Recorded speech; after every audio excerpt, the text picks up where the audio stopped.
company. A points that is to be Grand Prix coming the way of Taka Nakagami tomorrow. 18th he starts on the grid. Binder that did go that 4D slick turn. This weekend they've been at the end of the main straight into the 40 mile an hour to the final couple of lefts. So we just saw there then Fabio Bagnaia on Super Saturday, on Sprint Saturdays, 56 points. Of course, he needs to give a little bit of a nod and a thanks to his teammate as in qualifying. Of course, this Tito sprint over 15 laps. It might be crucial what happens at the start. If Jack Miller placed in the grid, best qualifying for him in 11 Grand Prix racing. Luca Marini starting from that career best second place. Pablo Nieto with Simon. He is Pablo. The weather's bad luck with yellow flags, and Luca Marini really fast. But anyway, I think it's really important our medium in the front rear, in the front. Cool and chilly and windy it was here in this part. We get the yellow flag due to the crash off. No big issue.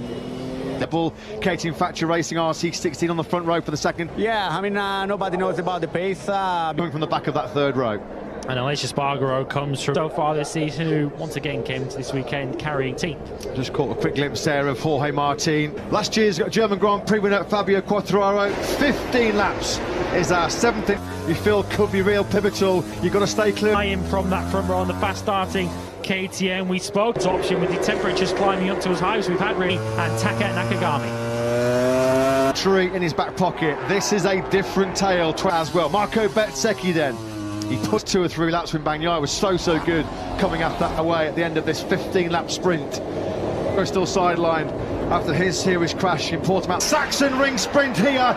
Luca Marini got a really good start. 2 Ducatis. Bagnaia will go the long way round the as indeed. He sweeps up the inside of Miller. Bagnaia in position A. Marco Bezzecchi there, 3 abreast there into turn 4. Yeah, that was Marini and Mark. Already picked up 2 spots in the first 7 corners. He started 7th. Gets alongside Bagnaia out of picture. Miller back in front. All years ago, they shared the factory Ducati garage for a couple of years. 40 kilometres an hour through that turn number 8. Here comes the fast starting, the hard. Bad starter on that first lap was Fabio Quartararo, down 3 from 12. That stop, he's not going to get that stop. And Miller and Martin, Bagnaia, Martin and Marini in that very tight narrow. Big so watch out behind this trio of Ducatis. Here comes Brad Binder. Thought about showing Bagnaia his front wheel as they drop down through turn. So Marini and Martin, should I say, looking to impatient. Into that turn, Bagnaia just slams the door shut.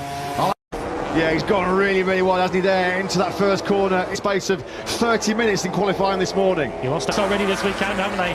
Famously yesterday, so there's a little bit of a gap, bit of clear track. Can he bring himself and crucially Marquez into the fray? In this new era of the Tito Sprint in 2023, that inside line, beautifully done. Line that up, coming through that high speed. 15 then now in third. He got such a good slingshot, didn't he? Well, isn't he? He sends it at the inside of Bagnaia once again. Yeah, Martin, as they drop down through the second corner. Kiko has regrouped from a poor first couple laps. You can just see now out of your picture. Frenetic action at this sprint. Bagnaia knows if he doesn't deal with Miller quickly, he'll have Marco Bezzecchi alone in that second split. They now through turn number 11. That's just in team, brilliant move on the inside of both Miller and Bagnaia. This was really close there, wasn't it, as well, between Martin and Miller. Where do you look? Miller was trying to keep the inside line, but it is now a leading group of 7 at the front. They're covered by the Michelin front tyre on there. The only riders currently. Very early performance in this sprint. That's what's bringing them back. How good Martin is. The corner speed he's able to carry through turns 8. Miller in second. We've already seen where Miller's vulnerable on this lap. So Bagnaia through into second place. Marini through that third split. Martin was nearly half a second clear. Because Martin is asking big questions here. Martin trying to make his clinical clear braking. To stretch this out, Bagnaia through the first sector was out of Bagnaia on this 6th lap. He is starting to check out here. He got through on 6 corners, maybe knowing that Miller will be holding potentially. I was just about to say, it's been a shocking sprint for Marc Marquez so far. He lost out here. He's just set another fastest lap of this full second over the line. The gap between the top, a smidgen under 2 seconds. Marco Bezzecchi is just a second slower than Pecco Bagnaia, so Bezzecchi on that GP23. Marc Marquez down in 10th position, made any progress either, still in 13th. Jonas Folger's then disappointment for him in his respects. There's confirmation of Folger, his retirement from this sprint over the line. That's 4, but once again, it's 3/10 slower than the brilliant Martin. Sort of territory at the moment. Bagnaia looks like he's got the measure of one of those looking to make progress in that second group, particularly given that championship.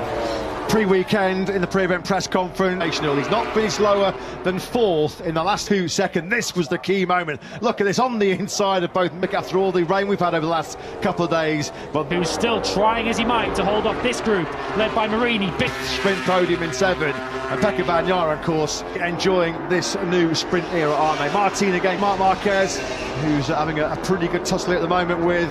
I'd love to know the thoughts going on in Marc Marquez's helmet right now. We support anger and frustration. Marc Marquez this is uncharted than Martini's going at the front. And tomorrow, it's continue his golden run here. A gold medal certainly coming the way of Martin, sweeping out of turn number 13. There is Martin, it's stretched out now, isn't it, between he's internally 9/10 clear of Miller, who's got that at 1.8. John Zarco got it all wrong there into turn 1 4th place. Benzzechi just hasn't had the pace of the group ahead of him. As Binder trying to find a way through, trying to force the ring, but he gets in hot. He was briefly through on Marini. Vinales goes down. That really does sum up Maverick. And he's bailed out at that first corner. What about Binder now? Is there room on the inside of Marini this time into third? Morbidelli bersama tim pabrikan Yamaha untuk memperebutkan gelar juara dunia MotoGP sepertinya hanya tinggal kenangan.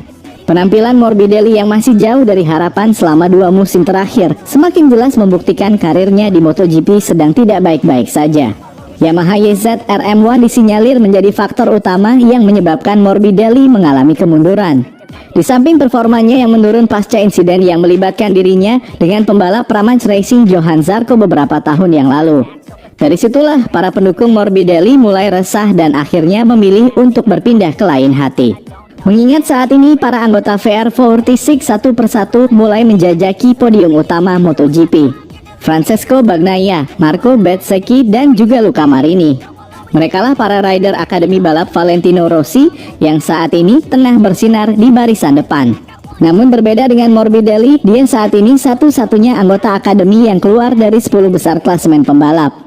Tak seperti saat memperkuat tim satelit Yamaha, penampilan Morbidelli justru semakin terpuruk saat membela tim pabrikan.